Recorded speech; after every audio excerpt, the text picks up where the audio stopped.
Welcome back to Adventures with Dice. I'm Rob and I'm your host for these videos, or at least these are my hands. If you have been watching this series, then you know where we're at today. If you haven't, I'll kind of recap the last episode, but I can't, like in every episode, I can't go all the way back to the beginning, so just hit the playlist and check the videos out for yourself.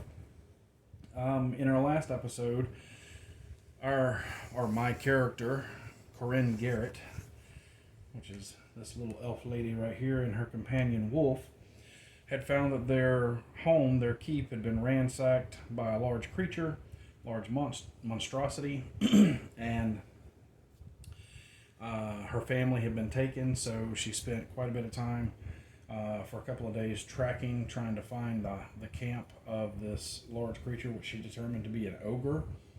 So she did eventually find the camp, which is where we left off in the last session. The size of it was a fort, a riverside fort, old abandoned fort, and it was large, and said there were several other enemies, so some gnolls, and rolled randomly, and there are gnolls there with the ogre.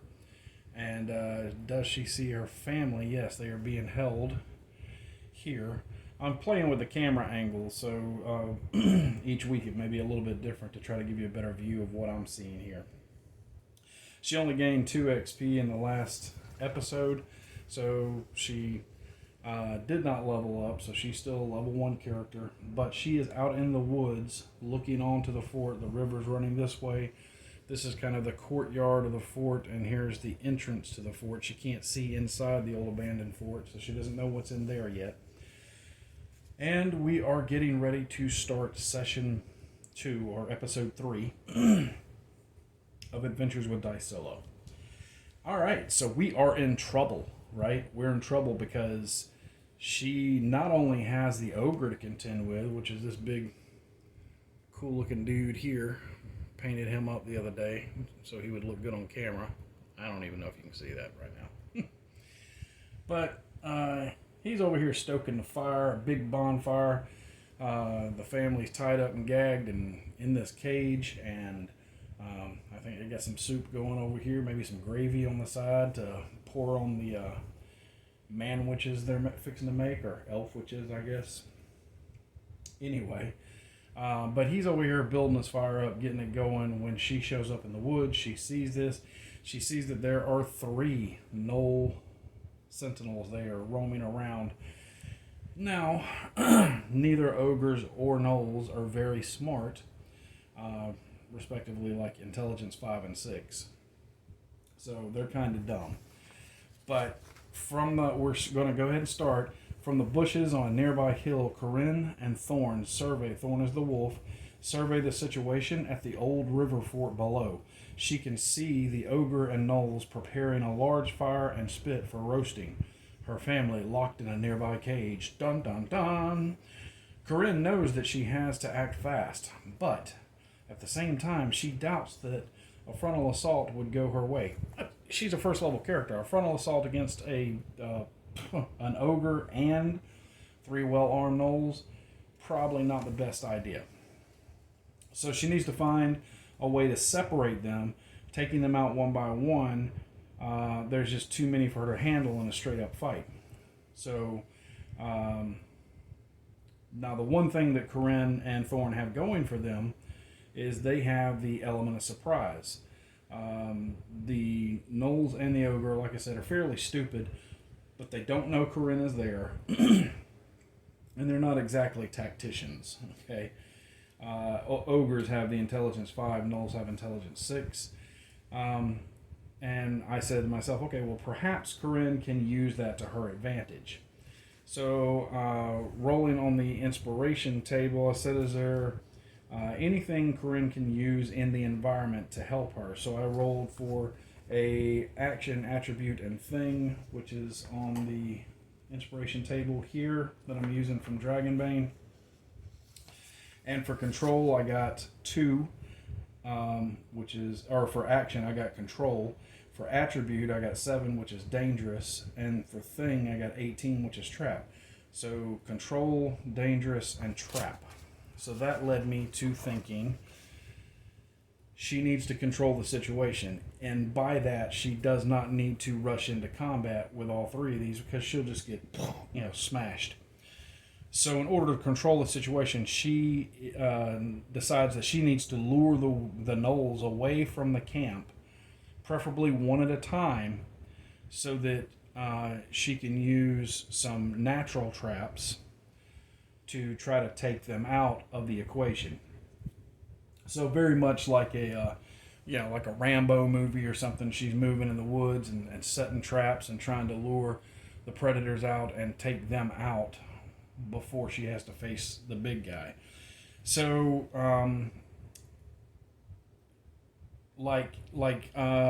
the idea came to me looking at this control, and what I said was control, dangerous, and trap. So the trap she's going to set is going to be very dangerous, and she needs to control the situation.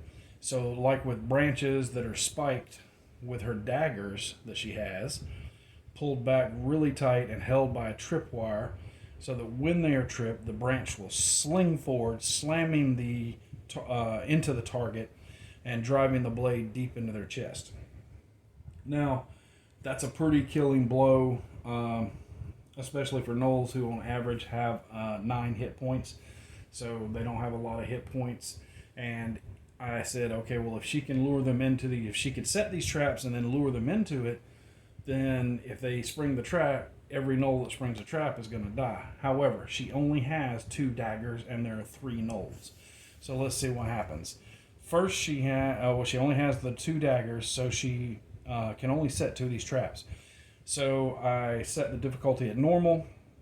Intelligence check, she had to do it twice, once per trap to set them. The first roll with +3 from her proficiency as a hunter and her intelligence bonus gave her a 17 + 3, which is 20, which is a success. So she successfully set the first trap. And then I figured that she probably went off in the woods to the other side. And then she rolled a 10 + 3, which is 13, which beats the normal of 12. So another success. So she gets the 2 traps set. So we have control, dangerous, trap set. Now she has to lure them out separately to each trap.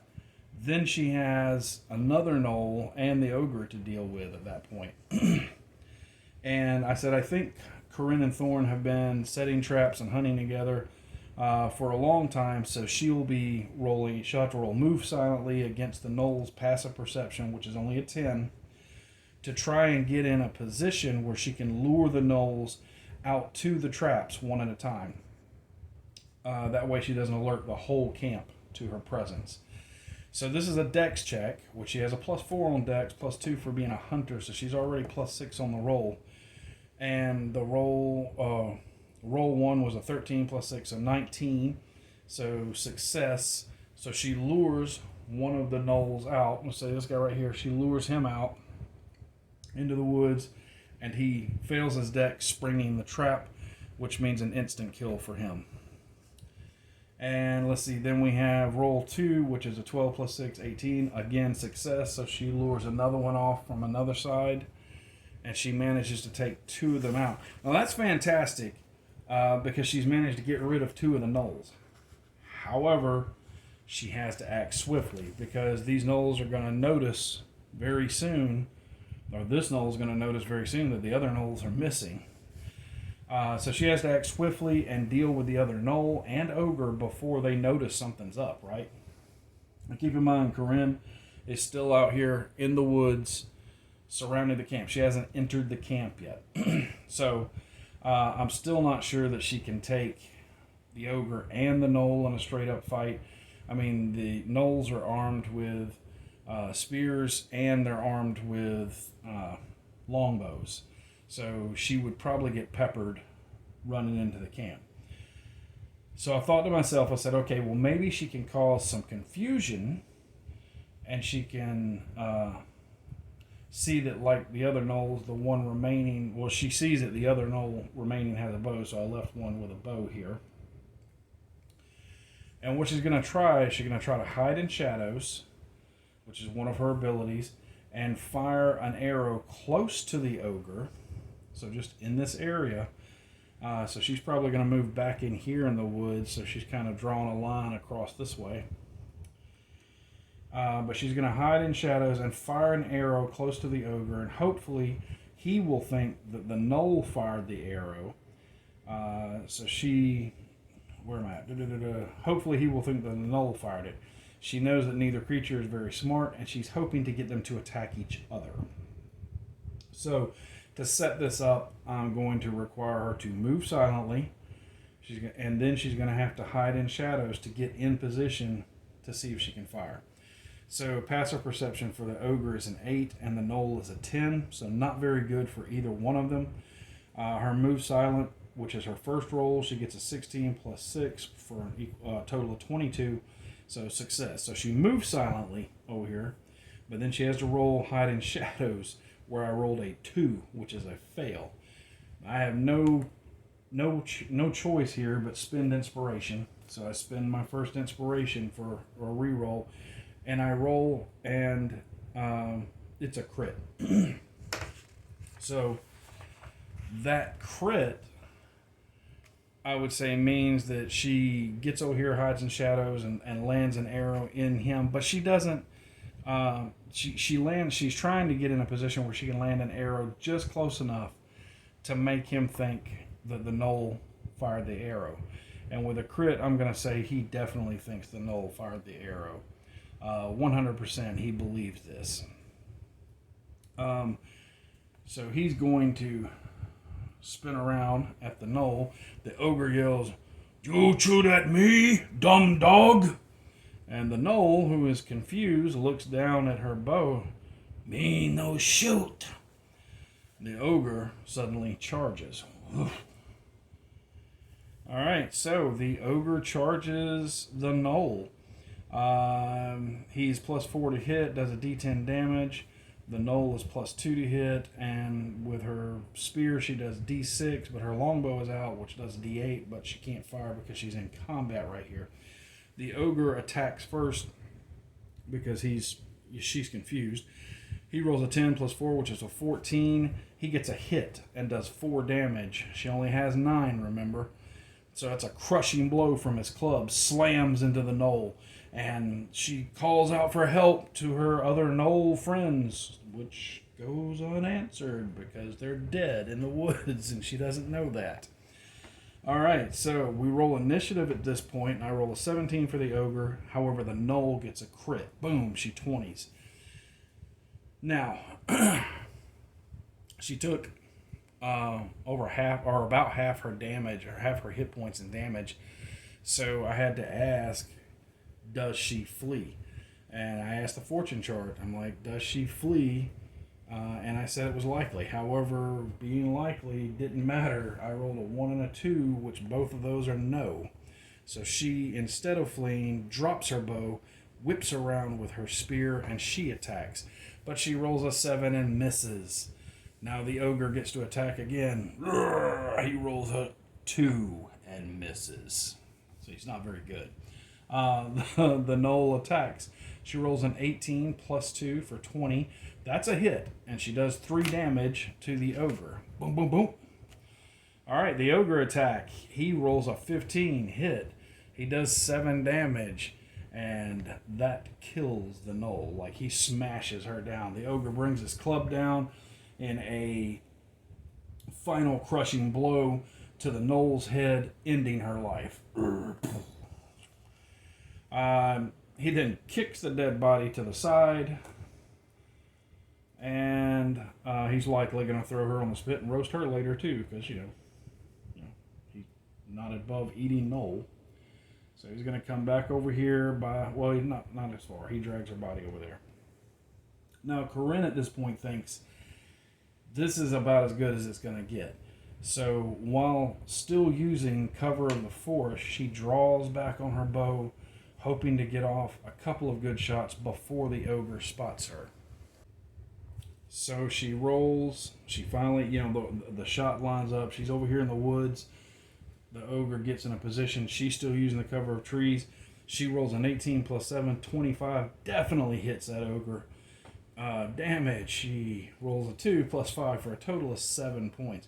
And I'm just over here on the other sheet, I'm just tracking down his hit points. So he's now between the Noel and Corinne, he's taking 10 points of damage. So I have to roll initiative at this point. Corinne gets a 14, that's good. The ogre only rolls a 2 for initiative. So she attacks again while she has the chance. She rolls a 10, or so I'm sorry, she rolls a 12 plus 7 for a total of 19, and that's a hit. Damage is 6 plus 5 for another 11 points of damage.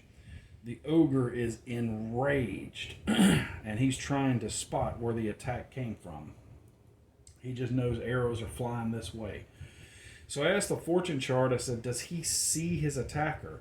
And after several arrows coming this way, I'd say it's likely. And I rolled and I got a 6, which is an extreme yes. So not only does he see her, right, but he can spot her, but the extreme yes means that he can move to the edge of the camp and attack by throwing a spear, and I'm going to give him advantage on the roll. So he's going to grab a spear, probably hurt this dead Noel's spear, run over here and chunk the spear. So he rolls a 14 plus 4 equaling 18, and then a 19 plus 4 equaling 23. Both of these, this is his advantage rolls, both of these are hits. He does 7 damage. Now remember, at this point, Corinne is still first level, and she only has 8 points of damage, or 8 hit points. So she just got bashed with this spear, right? Let's see. Come back up here.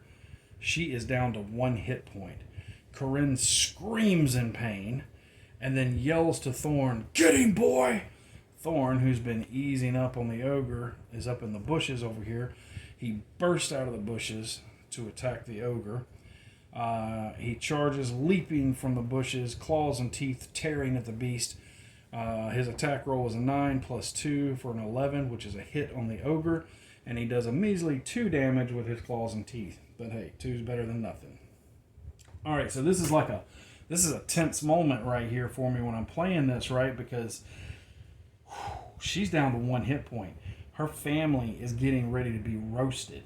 She cannot take another hit. If she takes another hit, then she's down, right?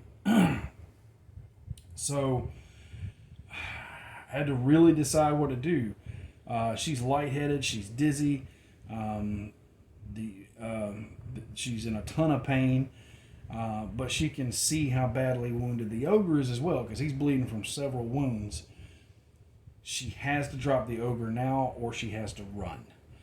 If she is forced to flee, her family is surely dead, because by the time she flees, bandages, heals, and comes back, he'll already be eating them. And I was going to roll on the fortune chart to see if she would stay, but I feel like she's going to give it everything she's got. This is her family, and she doesn't want to see them die. So I'm not rolling on the fortune chart. She is just, by sheer will, going to fire one more time, and she has decided that if she can drop the ogre, she'll drop him, and everything will be okay. But if she can't drop the ogre, then she'll have no choice but to flee, leaving her family behind. She rolls, and she gets an 11. Plus 7, which is 18, and that's a hit. Rolls damage and does 7 points of damage, which is exactly what the ogre had left.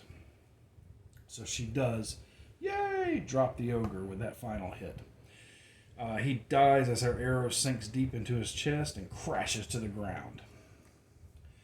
At that point, Corinne collapses and breathes heavily. Well, she bleeds heavily too. She has no choice but to take a breather, which is a rule in Old Swords Reign. After a combat, you can take a breather by spending a provision. You can then gain your con bonus or penalty plus a d4 hit points. So she uses a provision representing water and bandages and gets back a d4 plus con in hit points. She rolls a 4 plus 4 from her con, equaling 8. She only lost 7, so she bandages her leg up, and like, it wasn't magical healing, so I'm assuming she stopped the blood flow. And she takes a couple of minutes. She's feeling okay, but her leg is still hurting. So she's still she still has that wound there. Now she only lost 7, so she is back on full hit point wise. And though she bandaged her leg tightly and stopped the bleeding, the wound is still painful, which I just said twice basically. Anyway, she then joins Thorn and moves cautiously into the camp. Now we got a dead ogre here too, but her and Thorn are moving cautiously into the camp. All right. Her family are still bound and gagged in the cage, but excitement fills their eyes at the sight of Corinne, because they know they're like, "Oh, she saved us." Or is that fear in their eyes? So I had to ask myself at this point, because I'm just now getting into the camp for the first time, physically, and I had to ask this because it kind of made sense to me. You've got these gnolls who are stupid. You've got this ogre, which is stupid, but they seem to be working together and have this camp set up. It stands to reason that there might be something smarter running the show. And I've only seen the courtyard of the camp down here by the river. I haven't seen inside the keep. So I had to ask the fortune chart. I said, are there signs of some other creature here that I hadn't seen before now? Something in the fort, perhaps. And I figure it's likely because, a smarter creature probably organized them. I roll a 1 and a 4 because it's likely. The 4 is a yes. So we know that there is something else here. And that is going to bring us to our questions before we do episode 4. Okay, so, that was intense. She managed to take down all 3 gnolls effectively. She managed to take the ogre out of the equation. So these bad boys are no longer a threat. I'm just going to set them over there so I can put them up later. But the fortune chart says there's something else here. She sees signs or tracks or some type of evidence that there's something else here. So I've got some questions I had to ask. How many, and these are the rolls that we're going to do live here at the end of the stream or show. And I said, how many other creatures does she see signs of? So we're rolling number on the fortune chart, and it is a 6. Numerous other creatures. Oh wow, that's not good. So I rolled a 6. And I'm just going to say there are many others. How powerful of a creature does this look like? 4. They look formidable. So 4. Formidable. And has this enemy noticed that she's here and what has just happened? I don't really know because I don't know what the enemy is yet. So I'm just going to go 50-50 on this. And it does not look like, it looks like no. The enemy hasn't noticed because maybe they're deep inside the keep. So that's a 3 for a no.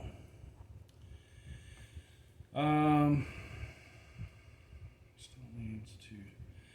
Okay, so Corinne is outside dealing with this new enemy, or signs of this new enemy. She still needs to free her family and decide how much deeper into this fort she wants to look. So, let's go to our random chart here, and let's see. We are still in forest, grasslands, and swamps.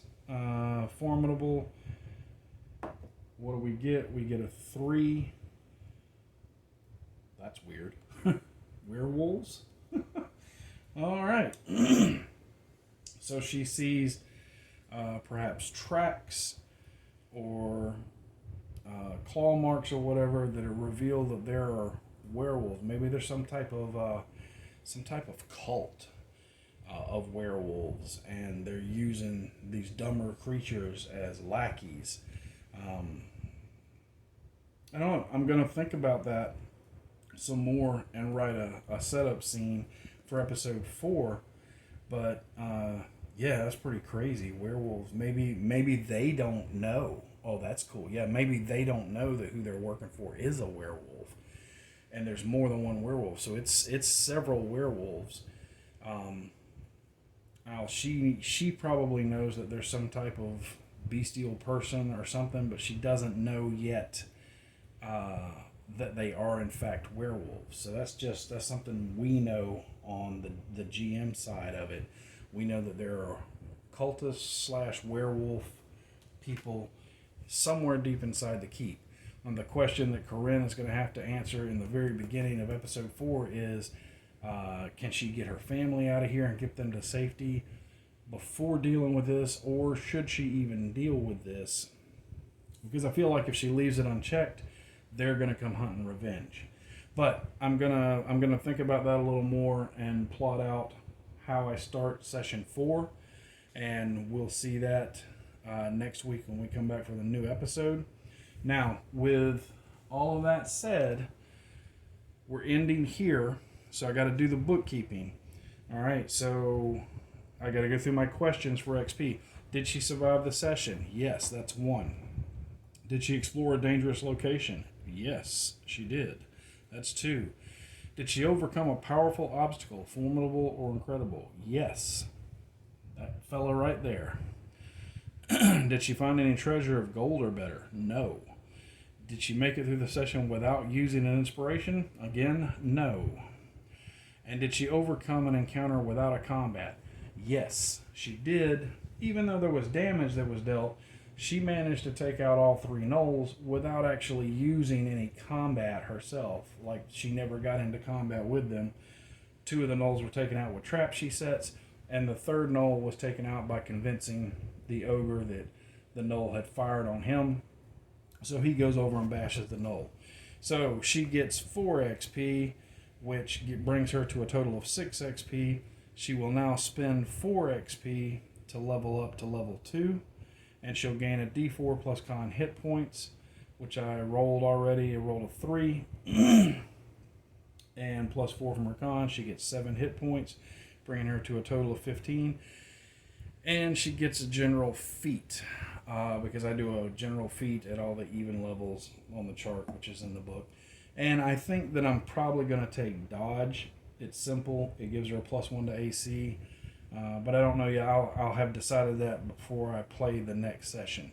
I think the other thing I need to ask here is, can she replace her spent arrows from the arrows that the gnolls carried? They carried bows, so they had to carry arrows. And I would say it's likely, because she's got 3 dead gnolls here. And I got 4, which is yes. So she's going to be able to replenish the arrows that she shot. So she'll at least have full weapons before we go into the next episode. So I'm going to kind of work up a little bit of a story about what's going on in here and decide what Corinne's going to try to do. Obviously, she wants to get her family out of there as fast as possible. But is she going to push further in here and try to take out these werewolves / cultists, whatever they are in there? There's several of them, and they're powerful. And I don't believe she has any silver, so that could be an issue. But anyway, that is the end of episode 3. I'll be back next week with episode 4. Again, I'll write it up, play through everything, get to the end of it, and get us a cliffhanger ending that we will roll on to see what happens. And until next time, my friends, good gaming and good luck.